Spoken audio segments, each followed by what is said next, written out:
Hey there, Meanderers. It's Ashley, and today we're rolling into Disney World to check out the EPCOT International Festival of the Arts for the first time.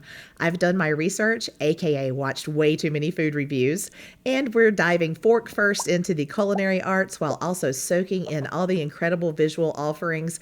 And of course, you're coming along for the adventure.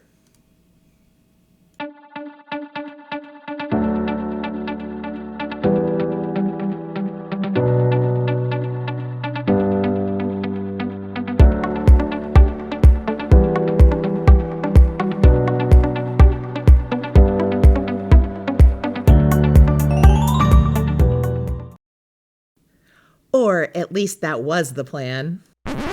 But first, there was some very important, very adorable business to handle at Animal Kingdom. So here's the deal. This wasn't just any tiger sighting. This was months in the making. Back in March 2024, when Cooper and I did the Wild Africa trek, the guides mentioned they were trying to pair Sony, one of the tigers at Animal Kingdom, with a new male from another zoo. Naturally, every time I came back, I had to check in and see if there were any baby tiger updates. And let me tell you, the cast members, absolute pros at keeping secrets. Then one day, boom, Disney Parks drops an ultrasound on Instagram confirming Sony was expecting.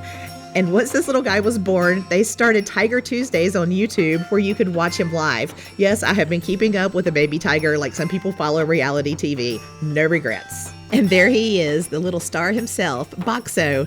He has his own secret entrance so he can come and go as he pleases. Because, you know, being a baby tiger is a lot, and sometimes a guy just needs a break. But once he was out, he was out. He went full-on playful mode, pouncing on Sony like a tiny striped ninja. Sony was trying to coax him further into the habitat, swiping at him like, "Come on, kid, let's go explore," and then running off hoping he'd chase her. I swear, it was the cutest game of tag I've ever seen.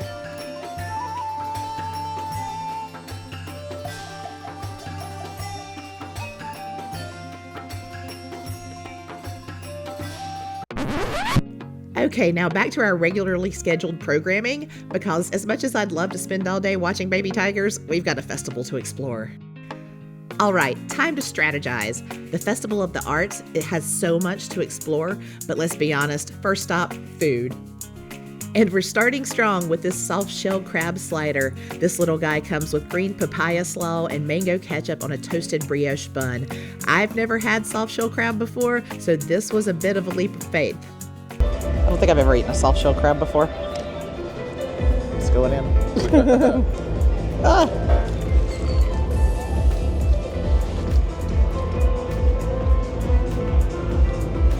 You like it?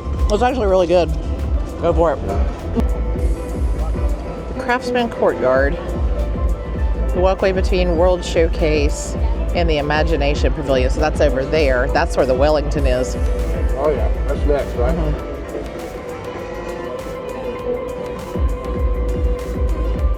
Oh, and then Pop Eats. That's where the grilled cheese and tomato soup is. Oh, okay. I want that too. Yeah, I know. We'll just split all this stuff. Yeah. All right, let's walk through here and look at some art. With our first festival bite officially a win, it's time to walk it off. And what better way than by wandering through the incredible artwork around Communicore Plaza. I love Beaker.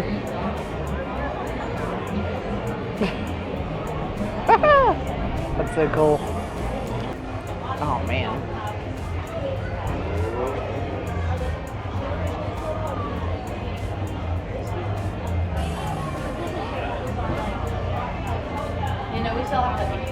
Look, Ellie and Carl, and Wally and Eve.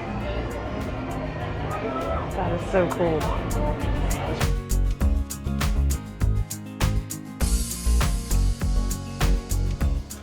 This is one of my favorite things about Festival of the Arts. You're not just looking at art, you're watching it happen. Artists are here live painting, sketching, and creating right in front of you. It's like EPCOT turned into the coolest open air gallery.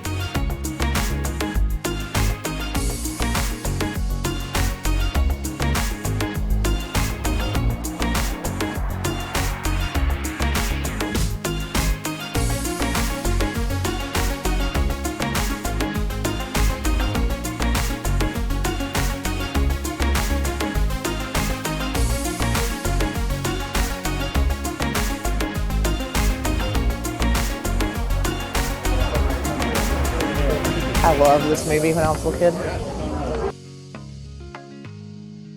65 for the prince, that's not bad.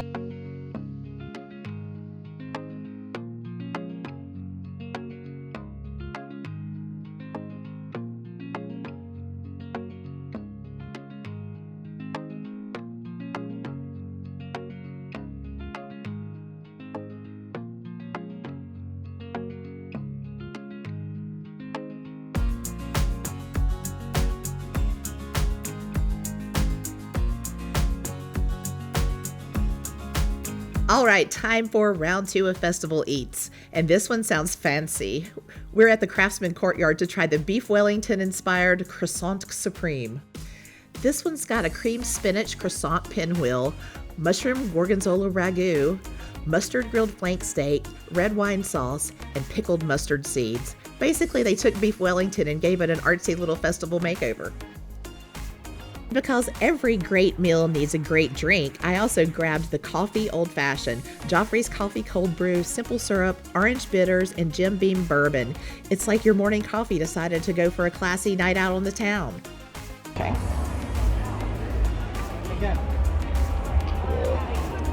No, that's good. I mean, like, the temperature on the steak's perfect, too. So I made a quick run down to the Pop Eats booth and picked up the classic with a twist. Tomato soup with a pimento cheese, bacon, and fried green tomato grilled cheese. I mean, come on. This is comfort food elevated. A grilled cheese is already elite, but add pimento cheese, crispy bacon, and a fried green tomato, that's next level.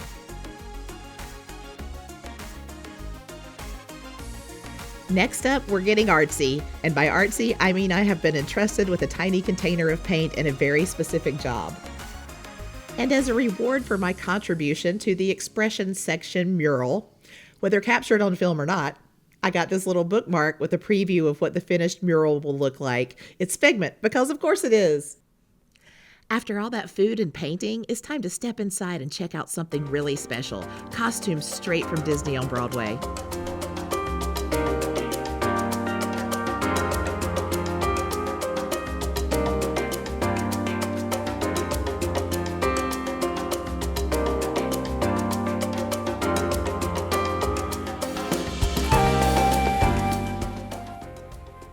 Okay, I have to pause here for a second. This Pumbaa costume, it has a special place in my heart. When my son was in the Lion King musical at school, I actually had to make a Pumbaa costume for him, and let me tell you, I studied this Broadway version like it was my final exam. And here's mine. You know, just a slightly more crafty take on it. Let's just say budget friendly was the theme of my production, but hey, he looked adorable and that's what matters.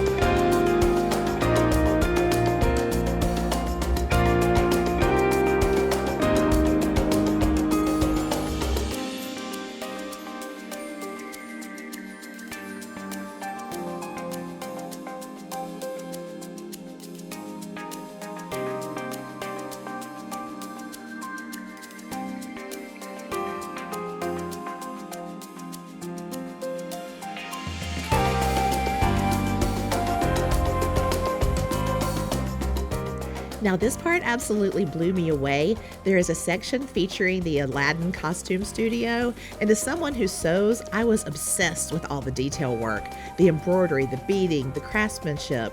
There's so much that goes into making these costumes stage ready, and seeing them up close just makes you appreciate all the hard work even more.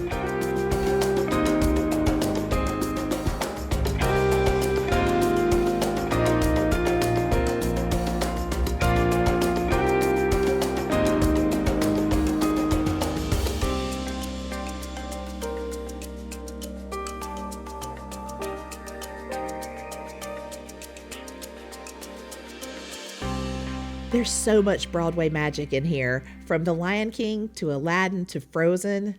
These costumes are pure artistry. Seeing them up close just makes you appreciate all the little details that bring these characters to life on stage.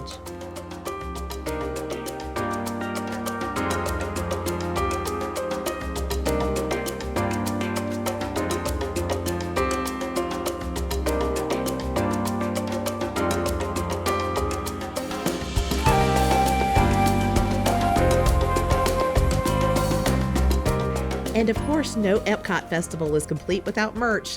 They've got all kinds of Festival of the Arts exclusives in here, shirts, mugs, and because Disney knows us, plenty of Figment-themed everything, because if there's one thing this festival loves, it's Figment.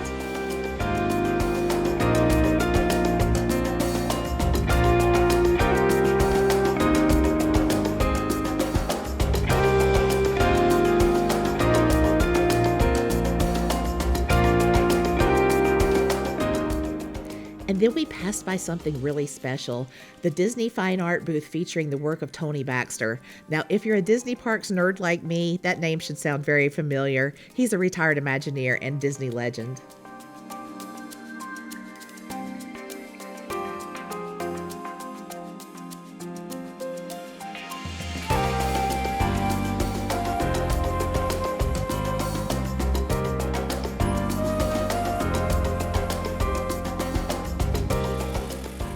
One of my absolute favorite parts of the Festival of the Arts is the chalk art.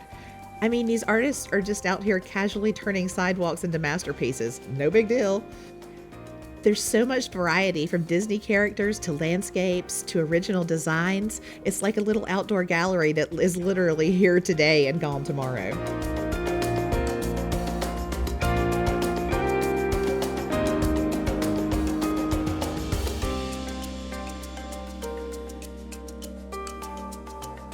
And then at the end of the walkway, we found this interactive chalk piece. They even have a little sign telling you exactly where to sit so you can become a part of the artwork.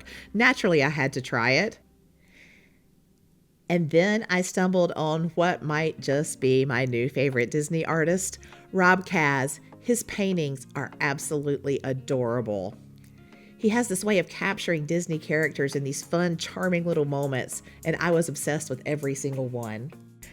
But this one stole my heart. Daisy's in a contemporary resort room, standing by the window, taking a selfie with Cinderella Castle in the background, while Donald is just done, flat on his belly on the bed, looking completely exhausted, and with the suitcases still sitting there. It's like they just checked in. It's stinking cute and honestly too relatable. So obviously, I had to take a print of this one home. No regrets. This is officially my first festival find.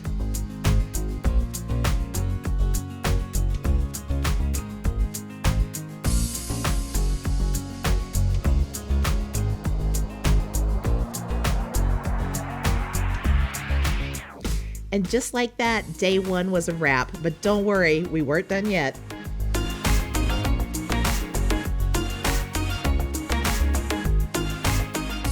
And in true Festival of the Arts fashion, things were already changing. That interactive chalk mural I sat in yesterday, gone. But now the artist is back at it, working on a brand new piece, this time featuring Buzz Lightyear. We stopped at Refreshment Port to pick up the Caprese Poutine, because what's better than fries? Fancy fries. This is not your classic poutine, but honestly, I'm so into it. The fries have a little spice, the pesto and balsamic give it a fresh, tangy kick, and those melty mozzarella pearls, chef's kiss.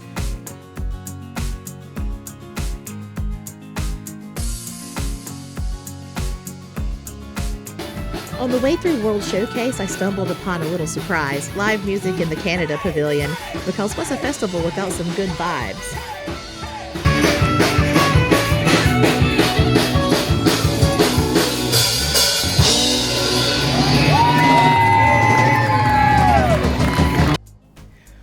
One of the best things about this festival is just wandering through all the different artist booths. There's so much talent on display, and every time you turn around, there's something new to admire. Like this absolutely adorable map of the 100-acre wood. I mean, come on. I love Winnie the Pooh. Honestly, I could just spend all day just browsing. So many different styles, so many little details to take in. It's like an open-air art gallery, but way more fun.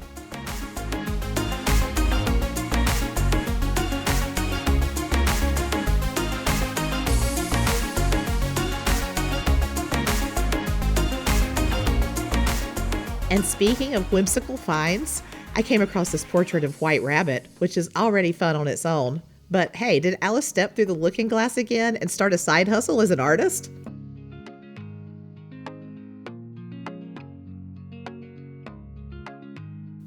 Next stop, the artist table in the America Pavillion, and this booth was serving up some seriously creative comfort food.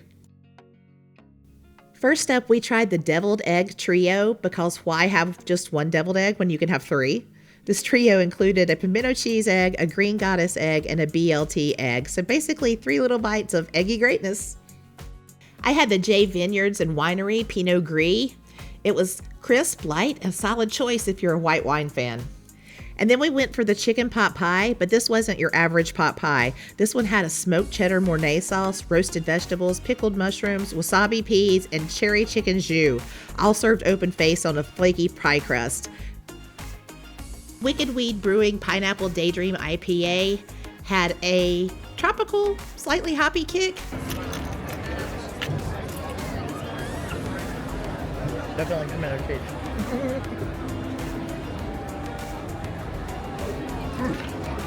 Green goddess.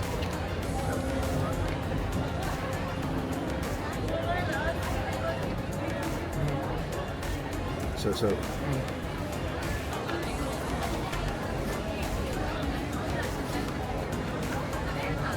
That's my favorite.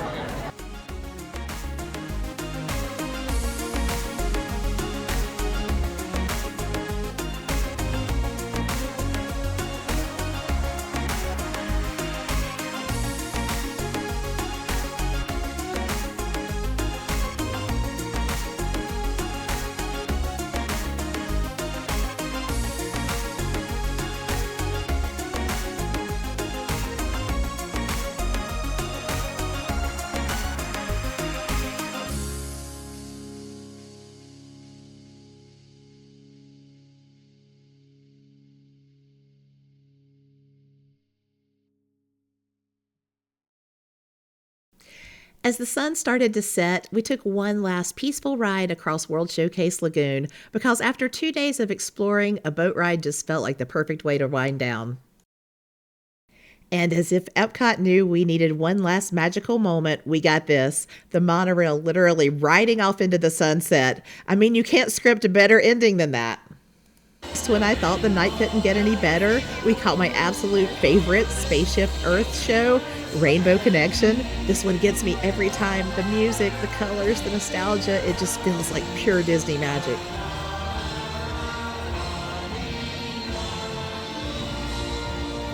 EPCOT's Festival of the Arts is honestly something special. It's the perfect blend of creativity, incredible food, and unforgettable moments. Whether you're here for the art, the eats, or just the vibes, it's the kind of festival that makes you appreciate the magic of Disney in a whole new way. If you made it this far, thanks for coming along for the adventure. Let me know in the comments what your favorite festival moment was, and don't forget to like and subscribe for more magical meandering. Until next time, see you real soon.